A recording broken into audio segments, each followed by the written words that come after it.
Hi, this is Jay with Jay Pryor Consulting. Thanks so much for joining me.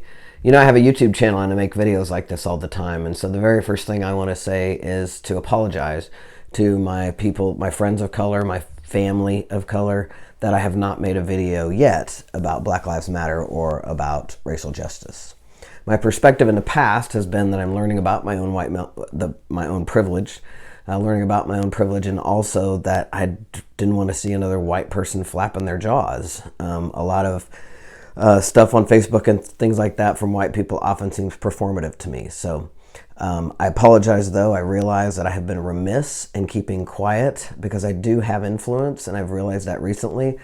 And so some of you who follow my work and watch me, if you haven't started dealing with your white privilege, I want to encourage you to start doing that. And that's what this video is all about. And let me be very, very clear to just start right off the bat with saying Black Lives Matter. Black Lives Matter. So the very first thing I want to address is that I think that if you follow me, you potentially might be one of those really nice white Midwestern people who hasn't had a chance to deal with your privilege yet, and you are who I'm talking to right now. So first, let me be very clear that if you're not interested in checking your own white privilege, if you're not interested in moving yourself beyond where you are right now, please click off and just move on. And you probably don't want to follow me anymore. Because as far as I'm concerned, you're being willfully ignorant at this point. I mean, it is impossible not to see in the world right now what's going on. So please, if you're not interested in being educated, just move on and know that I'm not interested in debating you. I'm just not. I'm not going to focus my attention on you. Who I want to talk to are those of you who are white people who really want to learn, right? And really want to figure out how to make a difference. Now, like I said, I'm a neophyte and a novice in dealing with my own privilege. I've just been focusing on it and learning for the last couple of years. But I do realize that I might be farther along than a few of you. So let's do this. So in my work, those of you who do my work know that we're all about expanding ourselves as human beings. We want to take on being the greatest human we can be. And as far as I'm concerned, if you're white, that includes dealing with your white privilege. And so let me be clear once again in saying Black Lives Matter, and then I have a request. So if you're a white person and people say Black Lives Matter, and the first thought you have or the first words that come out of your mouth is all lives matter, my request is that you shut your mouth. Shut your mouth. Open your ears and or your eyes and go start to educate yourself on your own privilege and listen. There's a couple of reasons why. First of all lives matter. When you say that in response to Black Lives Matter, you completely invalidate people of color. You completely invalidate them. I can never, ever, ever, ever, ever, ever know what it's like to be a person of color. I'm so white, if I took off my shirt, I would blind you. Like, I'm so white, I love Barry Manilow. Okay? Right? White, white, white. I have no idea and would never say that I know what it's like to be a person of color. I do know what it's like to be a queer and a trans person in the world. One of the experiences that's similar is when I share with people things that have happened to me based on the fact that I'm a queer. When I share things like I've been punched in the face, I've been spit on, I've been kicked. When I share that I've been ignored, like people literally have me in a room and look past me like I don't exist. When I share those things with people and people say back to me, "Oh, really? I'm so shocked that people would be like that." That response it makes my blood boil.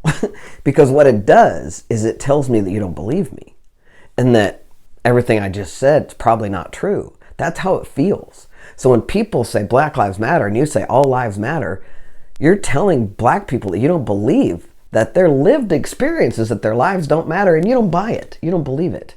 So that's the first reason I want you to shut your mouth around that, is to stop invalidating the experience of people of color, because their experience is that their lives don't matter. That's the first thing. Second thing is all lives matter is not true. Clearly, if you can be murdered by a white cop while he's smiling on camera, your life doesn't matter. Eric Gardner couldn't breathe. We had to have a second person murdered before the world got up on their feet and started protesting. We have name after name after name of African American black people all people of color who have been murdered right in front of us, on camera. Clearly, their lives do not matter. And the only lives that really matter are white people. That's been proven over and over and over again. And it is the experience of people of color that their lives don't matter. So when you say all lives matter, that's not true. It's not true. In 1861, when black people were brought to this country and changed, we set a precedent for white supremacy. When we committed genocide on the Native American population that inhabited this land before us, when we stole their land and killed them off, we established white supremacy as our base. It's like a historical precedent. And we have to face that, deal with that, and find a way to make reparations with the African American community, the Native American community, the immigrant community. We have to find a way. And the first way to do that is every white person has to become responsible. In my work, I ask people to become 100% responsible for themselves. 100% able to respond. And right now, white people, most of you are not able to respond.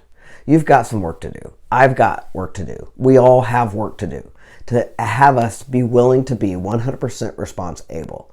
So we've started with protests. We start today. Each one of us has to educate ourselves. If you're somebody who follows me and you're in that all lives matter place, please shut your mouth. And I have a couple suggestions. The first thing I'd like you to do is go watch the movie 13th. It's, as far as I'm concerned, a good place to start as any. There's tons of things you can do. You can Google, how do I deal with my white privilege? You'll have a list, like lists and lists. I like the movie 13th because it teaches you how you were indoctrinated. I'm 54 years old. All of my life I've been indoctrinated to believe that black men are dangerous, to believe that I should be afraid of people of color. And that documentary really shows you how that happened and why that happened. And how when we said, the Emancipation Proclamation said that slavery was over, it's never been over. We've kept them in chains all this time and created it into a prison system that basically houses more people of color than anybody else. Watch that movie. There's books. There's a book called Waking Up White. There's a book called White Fragility. There's so many books out there, right? Just go start to explore and start to educate yourself and bring any other white person along with you that you can. It is going to take all of us. It's going to take every one of us with a willingness to step into this, to be vulnerable, and to deal with ourselves. And so I apologize that I haven't been leading you in this direction before. I apologize if you have been following me and I haven't said anything about this. I just apologize. It's no excuse at all.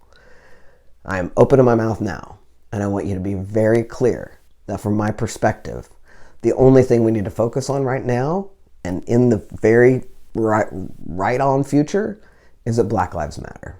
Black Lives Matter, Black Lives Matter, Black Lives Matter.